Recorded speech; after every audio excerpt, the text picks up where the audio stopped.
What's a random encounter with a stranger that has stayed with you all these years? 10 years ago, I was having a really bad day. I was walking in the middle of downtown Atlanta. Missed my flight. Was late. Everything was just totally screwed and I was stuck. This was back when I was fighting depression and suicidal thoughts every day.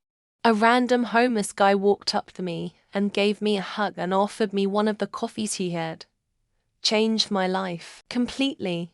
You never know how one little gesture of kindness would change someone's life forever. I had the honor of running into him again a year later, and I returned the hug and coffee as well as getting him a room for the week. We were at Great Wolf Lodge for a family vacation.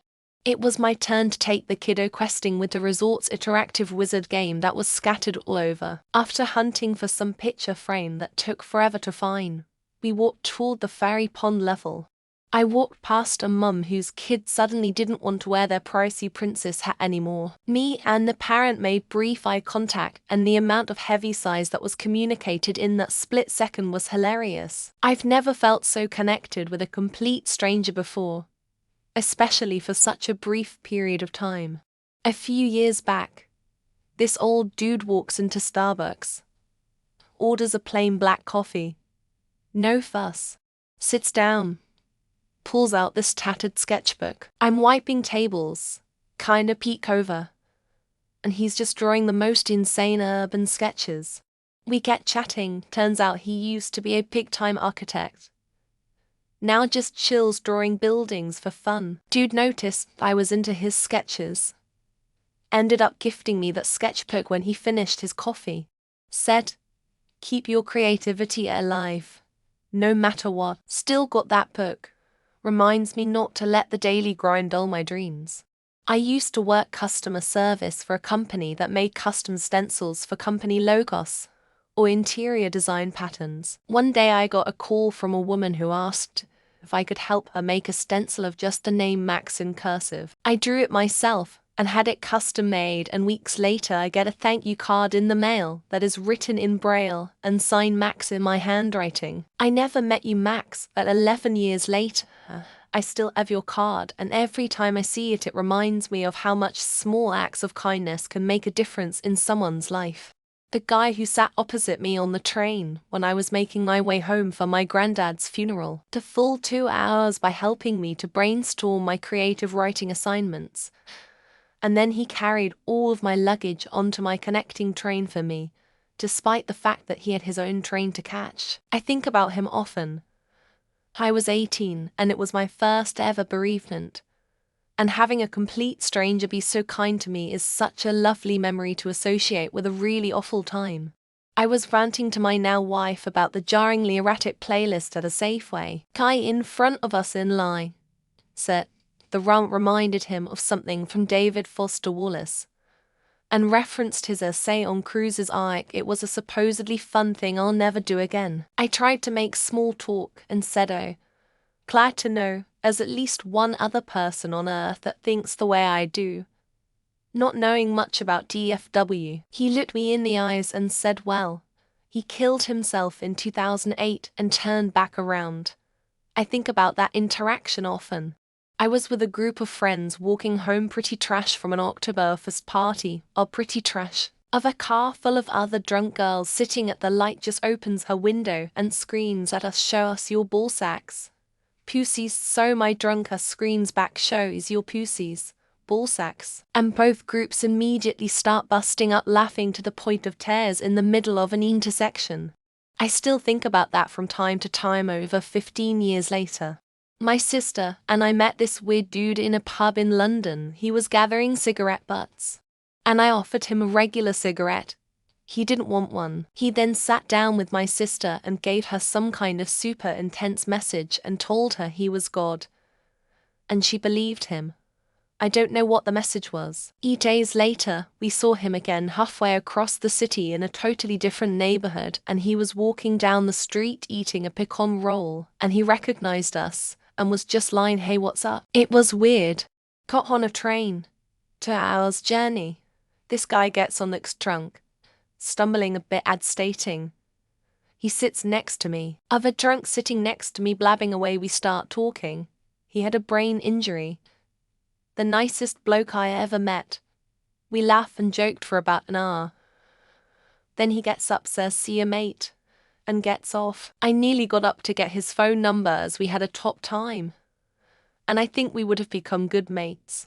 Once a month I think about him and hope he's doing okay. One of my regrets. I was checking in a family of 3: mom, dad, and a young daughter with a sunflower lanyard. They had an itinerary from SLC to LAX to Fratudsai. The mom asked if I was a Harry Potter fan. I said yes.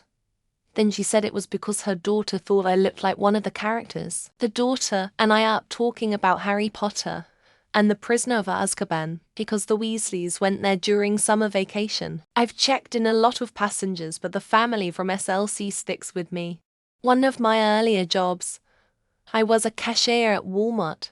It was pretty cold out, and I had on some fingerless gloves so I could still handle the cash. These 2 girls came into my line and were really pretty. They said they loved my gloves and asked if I could show them where to get them. As I was a cashier, I couldn't leave my station. They left and one of them gave me such a genuine smile.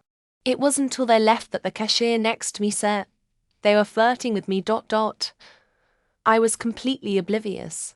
US in her house made me sun tea and gave me one of her sweaters since it was like 11 p.m. and kind of cold and I was still in my school uniform from earlier. She was the sweetest, didn't pry, just helped. I live in a very cold, snowy place, and there is one guy who lives here who always wears shorts, shirt, and flip-flops. A couple months after moving here it was almost 40 degrees Celsius. Me wearing full parka and winter gear.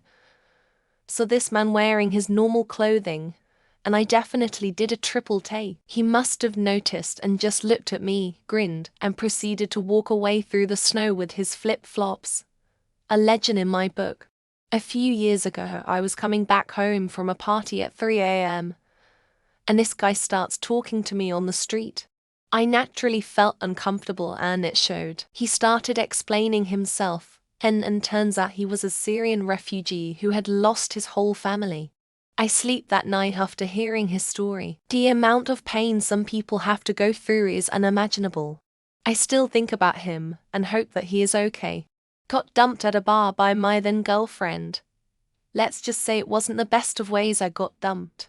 Like she just listing out everything that's wrong with me SND shit. This woman who was there with some friends and her so came over to help console me afterwards. She overheard the breakup and started telling me about her bad breakups and how I shouldn't let it get to me. And just gave general good life advice. Met a Russian guy on holiday in Spain, Barcelona. I think in 1989. Despite his exotic to me origin, he was pretty boring. My then wife and I joked that they only let the boring people out of the Soviet Union. Trying to remember his name ... might have been Alex. He worked at a bank somewhere in Central Asia, if I remember correctly. Things have changed a lot since then. I wonder where he is now. A guy came into the fast food place I worked at one night and basically told 16-year-old me I wasn't meant for it. I don't remember his exact words, but it was essentially, you know, that this isn't all you're gonna do with your life, right? There are bigger and better things out there for you. He basically gave me a kick in the ass to get out of a dead-end job and not settle. A year ago in May, I went to a theme park. A man, who I presumed looked like a college student, sat next to me on a bench. When he noticed I was doing some work for a school project, he wanted to help out, and I gladly accepted. He assisted me in my work and gave me advice on how to be successful in life. I won't forget that conversation. Hope the guy is doing well. Cat on a weekend evening, and as I was getting my bike ready to drive off, an elderly guy with a bike gave me a candy bar saying he bought too many.